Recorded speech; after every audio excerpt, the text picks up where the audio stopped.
মধ্যপ্রাচ্যে ফের উত্তেজনা। লোহিত সাগরে সৌদি আরবের তেলবাহী ট্যাঙ্কারে ক্ষেপণাস্ত্র ও ড্রোন হামলার দাবি করেছে ইয়েমেনের হুথি বিদ্রোহীরা।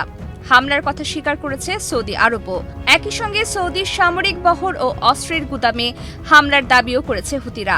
গুরুত্বপূর্ণ এই নৌপথে নতুন করে উত্তেজনা ছড়িয়ে পড়ায় উদ্বেগ বাড়ছে তেল সরবরাহ ও আন্তর্জাতিক জাহাজ চলাচল নিয়ে। সোমবার লোহিত সাগরের ইয়ানবো উপকূলের কাছে সৌদি তেলবাহী ট্যাঙ্কার আমাজনকে লক্ষ্য করে হামলা চালানোর দাবি করে হুতিরা। গোষ্ঠীটির সামরিক মুখপাত্র ইয়াহিয়া সারি বলেন, ব্যালিস্টিক ক্ষেপণাস্ত্র ও ড্রোন ব্যবহার করে হামলাটি চালানো হয়েছে। তাদের ঘোষিত অবরোধের জবাবে অবরোধ অভিযানের অংশ হিসেবে এই হামলা বলে দাবি করেন তিনি।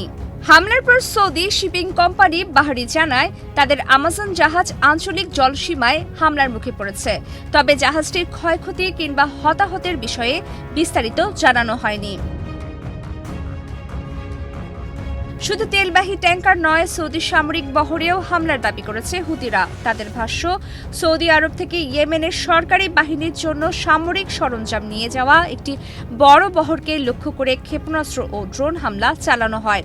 এতে 10টির বেশি অস্ত্রবোঝাই ট্রাক পুড়ে গেছে বা ধ্বংস হয়েছে বলে দাবি করেছে গোষ্ঠীটি।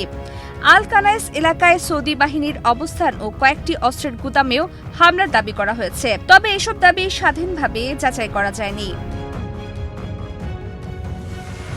গত সপ্তাহে সৌদি আরবের বিরুদ্ধে 3টি লক্ষ্য ঘোষণা করেছিল হুতিরা।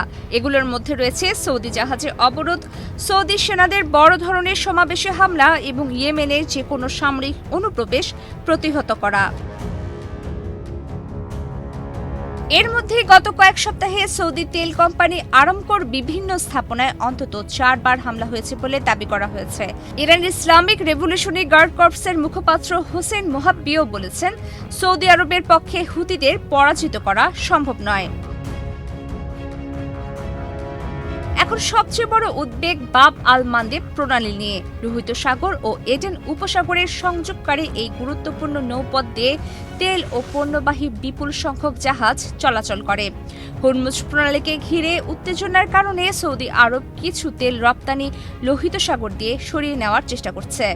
ফলে হুতিদের হামলা অব্যাহত থাকলে লোহিত সাগরের নিরাপত্তা, সৌদি তেল পরিবহন এবং আন্তর্জাতিক জ্বালানি বাজার 3 ক্ষেত্রেই নতুন চাপ তৈরি হতে পারে। এখন দেখার বিষয়, সৌদি হুতি সংঘাত কি আবারও এমন পর্যায়ে পৌঁছায় যার প্রভাব মধ্যপ্রাচ্যের গণ্ডি পেরিয়ে বিশ্ববাজারেও পড়ে। প্রবীতি কিবরিয়া ইসলাম, বাংলাদেশ প্রতিদিন।